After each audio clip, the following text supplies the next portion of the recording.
Bagaimanapun saudara, saya semalam sebenarnya saya terkejut juga apabila timbalan Presiden PAS Tuan Ibrahim Tuan Man, dia kata tak salah mainkan isu kaum dan agama. Saya kata apakah keadaan sekarang ini begitu terdesaknya pimpinan dari PAS mau menggapai, mau menggamit yakin rakyat, mainlah apa saja isunya. Jadi kata Tuan Ibrahim, beliau mewajarkan penggunaan isu kaum dan agama di media sosial selagi mana ia tidak bertentangan dengan perlembagaan. Macam mana tak bertentangan dengan perlembagaan kalau kamu mengait, sedangkan perlembagaan kita mewujudkan keharmonian bangsa sejagat. Kita juga meletakkan bahawa agama Islam itu agama persekutuan. Agama lain bolehlah dipraktiskan. Itu dengan jelas. Tapi macam mana Tuan Ibrahim boleh meluar kenyataan? Ini laporan saya baca, saudara. Dia menurutnya soal hak orang Melayu menyentuh satu yang dijamin perlembagaan selain bahasa dan Melayu, ini semua adalah dalam perlembagaan, saudara. Jadi apabila dia kata tak salah untuk mainkan isu ini. Ini yang saya lihat bahawa sebab itu saya katakan bahawa sekarang ni dalam media sosial, isu perkauman dan juga isu agama itu sudah pun mengatasi isu-isu yang dimainkan oleh pemain media sosial, dan ini bahaya. Sebab itu hari ini apabila pihak polis mengadakan temu bual, mengadakan siasatan dengan Dr. Mahathir, ini sewajarnya sebagai peringatan kepada ahli-ahli politik, jangan main-main. Walaupun Dr. Mahathir mantan Perdana Menteri pun, dari segi hukum pihak polis tak ambil kisah. Salah tetap salah. Isu raja, isu agama, isu perkauman tidak boleh dimainkan. Nak berpolitiklah. Saya rasa dalam keadaan apa pun saya menariklah, sebab sahabat saya Puan Zahra Shah Alam, dia hantar kiriman pada saya hari ini, dia kata semua nak salahkan UMNO. Betul, saudara. Jadi kadang-kadang dia persoalkan besar sangat ke kuasa UMNO sekarang ini dalam kerajaan perpaduan, sehingga UMNO dipersalahkan. Semua salah UMNO. Dia pun dah heran lah, sebab sekarang ni, itu dia kata, apakah besar sangat ke peranan UMNO dalam kerajaan sekarang? Sedangkan yang mengungguli, yang mendominasikan kepimpinan negara adalah Datuk Seri Anwar Ibrahim dari Parti Keadilan. Jadi sepatutnya bertanyalah pada diri sendiri kita, kenapa jadi begitu? Jangan salahkan UMNO. Anda telah pun membuat keputusan sewaktu pilihan raya dulu, sehingga kerajaan tak boleh dibentuk dan UMNO ditumbangkan, Barisan Nasional ditumbangkan. Sekarang ni jangan salahkan UMNO, Barisan Nasional.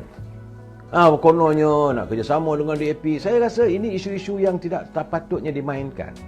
Dan malahan sejak pilihan raya yang ke-14, UMNO ditumbangkan, rakyat bersetuju untuk menukar. Tukarlah, tapi apa jadi pada ekonomi negara?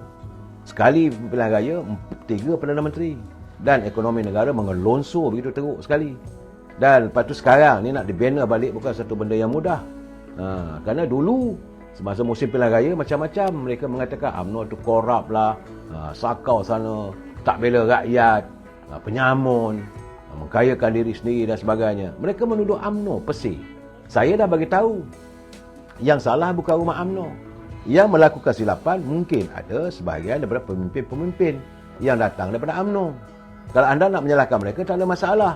Sebab itu dalam pilihan raya yang ke-15 baru lalu, kesedaran ini begitu menimbul kesedaran bagi Amat Berhormat atau Presiden Datuk Seri Zahid. Sebab itu beliau menukar daripada sejumlah begitu ramai 124 kerusi parlimen yang kita tanding, 80% muka-muka baru. Kita tukar pemuka baru, anda masih menolak juga. Jadi anda buat macam mana? Sebab minda rakyat sudah pun diselaputi dengan isunya UMNO yang salah. Sebenarnya bukan UMNO yang salah, bukan rumah yang salah, pemain-pemainnya yang salah. Datuk Seri Zahid Hamidi selaku Presiden Parti, dia nak melihat bahawa keadaan ini diperbetulkan, sebab itu dia tukar. Jadi waktu kita menghadapi pemilihan parti, pemilihan raya, selain daripada sabotaj orang yang tak terpilih, rakyat juga tak mahu bersama-sama dengan UMNO untuk melakukan perubahan. Sekarang ini bila terpaksa membentuk kerajaan perpaduan ini, UMNO disalahkan. Saya dah bercakap semalam pun, saya bagi tahu bahawa sebenarnya di peringkat pimpinan dalam parti Perikatan Nasional, memang mereka orang yang paling dibenci oleh mereka adalah Datuk Zahid Hamidi. Saya nak bagi tahu sekali lagi, saudara, memperingatkan anda. Pimpinan Dr. Mahathir, dia memang benci meluat getik dengan Datuk Zahid, bukan kerana Zahid Hamidi, tapi kerana inilah Presiden UMNO yang tidak bersedia untuk membawa ahli-ahli parlimen menyokong ataupun berada dalam parti PBM yang dipimpin olehnya. Ketika itu Dr. Mahathir cuma ada 13 kursi parlimen saja. Pada jangkaannya, kalau 79 bersama dengan PBM, maka waktu itu dia mempunyai kekuatan 92 kursi parlimen. Jadi dia tak perlu takut, sebab dia waktu itu dibayangi oleh 51 kursi yang dimiliki oleh Datuk Seri Anwar Ibrahim. Jadi bila Datuk Zahid Hamidi tak mahu menyertainya, mengizinkan untuk membawa ahli-ahli parlimen daripada UMNO Barisan Nasional, walaupun kemudiannya dicuri kemudian, jadi dia mula rasa marah. Dan bertambah marah lagi bencinya, berbagai daripada orang berkeliling Dr. Mahathir ini pada Datuk Zahid Hamidi dengan macam-macam tuduhannya, kerana Dr. Zahid tidak mahu, tidak bersedia membawa ahli UMNO. Semua menyertai parti PBM. Itulah kebencian paling besar yang tak boleh diterima oleh mereka yang bersama-sama dengan Dr. Mahathir. Tambah-tambah lagi bila diwujudkan macam-macam persepsi, kononnya dengan tuduhan 87 tuduhan di mahkamah dan sebagainya. Itu cerita sebenar. Itu isu kebencian daripada kumpulan Dr. Mahathir. Bagaimana dapatan saya agak menarik ni kalau nak tengok saudara.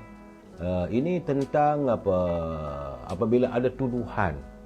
Ini kiriman kali ni saya tengok, ini daripada Kelantan tak silap saya. Saya rasa elok juga kita baca. Soalannya, adakah undi Barisan Nasional merupakan undi DAP? Ini masalahnya, masih lagi kelang-kelibutnya. Sebab itu Dr. Akmal tadi dia nak menjelaskan. Sebab sekarang ni dalam komposisi parlimen, Barisan Nasional cuma ada 30 kursi je saudara. Sedar diri, jangan rasa je sebagai abang besar. Tapi Pakatan UMNO 26, MCA 2, MIC 1. Sementara Pakatan Harapan 82, 40 DAP, PKR 31, Amanah 8, UPKO 2, Parti Muda 1. Dan daripada Parti Perikatan Nasional ada 73, PBM 30, PAS ada 43. Warisan ada 3, DPS 23, DRS 6, Bebas ada 4. Ya saudara, perlu dijelaskan bagaimana Barisan Nasional ini ditubuhkan selepas kegagalan Parti Perikatan. Itu kena jelas, kena kita tahu untuk mempertahankan penguasaannya dalam politik negara. Perikatan bermula 1952 sehinggalah 1973. Kemudian itulah tempoh yang Perikatan bertahan. Parti yang didominasikan oleh UMNO. Apabila Tun Razak mewujudkan Barisan Nasional, mengundang lagi parti-parti yang lain, Barisan Nasional mampu bertahan daripada tahun 1973 hingga 2018 sebelum ia ditumbangkan oleh Pakatan Harapan. Dan selepas itu sampailah hari ini masih belum ada lagi formula yang muktamad. Bagaimanakah gabungan UMNO, Barisan Nasional ini mampu untuk kembali berada di anjung kuasa selepas pilihan raya, saudara. Sebab itu saya nak jelaskan, setiap malam saya ambil pencerahan, jentera parti kena faham bahawa bila kita berkempen, ini bukan untuk maki orang, perlu menjelaskan apa yang kita nak buat. Pimpinan harus bersikap jujur pada parti, pimpinan harus bersikap jujur pada rakyat yang diwakili. Dan kalau kita bersama-sama dengan gabungan parti-parti, tidak perlu mewujudkan isu-isu yang bersifat chauvinis ataupun perkauman. UMNO, macam saya selalu katakan, bahawa parti yang diasaskan dengan kasih sayang. UMNO tidak membenci sesiapa, UMNO menyantuni siapa saja mahu bersama dengannya. Tapi kadang-kadang UMNO ini dikhianati. UMNO dikhianati oleh pimpinan daripada PAS. Saya tak kata oleh parti PAS, saya oleh pimpinan parti PAS. Dah baik-baik kita ada Pakatan Nasional, tapi oleh gametan yang lain, jadi mereka mengkhianati kita, mereka meninggalkan kita. Tak apalah, tak ada masalah. UMNO juga dikhianati oleh pimpinan macam dari PBM sebab mereka lah asalnya daripada UMNO. Saudara, saya dulu pernah bercakap, tak silap saya dalam setahun dulu saya pernah bercakap, untuk nasib UMNO ni lebih kurang macam Parti Keadilan, parti yang dikhianati. Sewaktu pilihan raya yang ke-14 dulu, Pakatan Harapan yang didominasikan oleh Parti Keadilan, saudara, kerana waktu itu Dr. Mahathir cuma ada lebih kurang 13 saja daripada PBM yang menguasai kursi parlimen, sedangkan waktu itu Parti Keadilan ada 51. Tapi malangnya terdapat pimpinan di kalangan ahli-ahli Parti Keadilan yang melompat ataupun keluar dari parti itu mengkhianati partinya. Maka selama 16 orang tak silap saya. Dari 51 tolak 16, tinggallah 35. Itu untung nasib Parti Keadilan. Begitu juga UMNO. Waktu yang sama, kita juga dikhianati apabila 13 ahli parlimen daripada UMNO turut menyokong bersama-sama dengan Tan Sri Muhyiddin dalam scheme of thing. Jadi saya merasakan itulah gagasan apabila UMNO dikhianati oleh ahli-ahli parlimennya. Dalam keparahan kita waktu itu, walaupun kita kalah, tapi kita mempunyai 79 kursi. Tapi kita dikhianati oleh ahli-ahli parlimen yang diberi kuasa oleh rakyat, yang didukung oleh rakyat. Akhirnya mereka meninggalkan kita untuk bersama dalam Pakatan Harapan atau PBM. Jadi untuk nasib UMNO dengan Keadilan tak banyak beza, saudara. Hari ini UMNO dan Keadilan sudah pun membentuk kerajaan. Alhamdulillah. Itu keadaannya, saudara. Jadi dalam keadaan begini kita tak perlulah nak mempertikaikan hubungan keakraban antara UMNO dengan Keadilan. Sebab itu bila Majlis Tinggi memutuskan untuk mengundang Datuk Seri Anwar Ibrahim hadir dalam Perhimpunan Agung UMNO kali ini, tentulah pertama sekali kerana mungkin warga UMNO juga rindu Datuk Seri Anwar Ibrahim. DNA-nya adalah DNA UMNO. Yang kedua, UMNO sentiasa menghormati bahawa hari ini Datuk Seri Anwar Ibrahim adalah Perdana Menteri dan dalam gabungan. Dulu waktu kita mewujudkan Muafakat Nasional pun, walaupun tidak berada dalam kerajaan, UMNO menghormati pimpinan PAS, diletakkan di kerusi utama di atas pentas. Itu keadaannya. Jadi janganlah kita menimbulkan persoalan apabila nampak nanti pimpinan DAP pun hadir, itu jadikan isunya. Saya harap anda semua faham, saudara. Tapi saudara, saya melihat sejak akhir-akhir ini sebenarnya, saudara, walaupun mereka berjaya mengadakan himpunan ataupun peringkat awal pra pilihan raya negeri, katanya sudah ada pun perhimpunan antara Perikatan Nasional yang diadakan di Sungai Besar, tak silap saya, di Selangor. Ramailah berucap itu dan ini. Tetapi bila saya dengar keadaannya apabila Setiausaha Agung Perikatan Nasional Datuk Hamzah Zainuddin, dia menegur tindakan Menteri Besar Kedah yang kononnya nak ambil alih Pulau Pinang. Isu Pulau Pinang ni tiba-tiba meledak balik. Sebab itu Perikatan Nasional mengambil pendirian kiranya gabungan itu terus membawa isu Pulau Pinang milik Kedah, ia akan hanya mewujudkan perasaan tidak senang di kalangan rakyat menjelang pilihan raya negeri. Getinya, saudara, dah nampak dah mula gaduh dah. Sebab Datuk Seri Hamzah datang dari parti Amanah, parti PBM. Sementara Datuk Yang Amat Berhormat Datuk Seri Sanusi daripada parti PAS.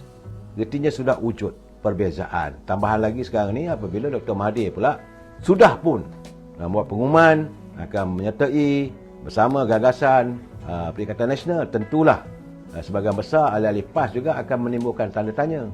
Jadi selaku Setiausaha Agung Datuk Seri Hamzah Zainuddin, dia melahirkan kebimbangan dan beliau berpendapat gabungan itu harus mengelak agar tidak berlaku perpecahan di mana-mana peringkat. Kalau kita bangkitkan isu macam di Pulau Pinang ni, saat ini ia akan boleh menyebabkan ada perasaan tidak senang di kalangan warga mereka. Jadi fakta sebenarnya memang betul lah Pulau Pinang itu, walaupun faktanya Pulau Pinang itu asalnya milik Kedah, tapi itu bukanlah suasana yang wajar dilontarkan saat-saat mereka nak menggapai yakin rakyat. Itu keadaan saya lihat dah mula bergaduh, saudara.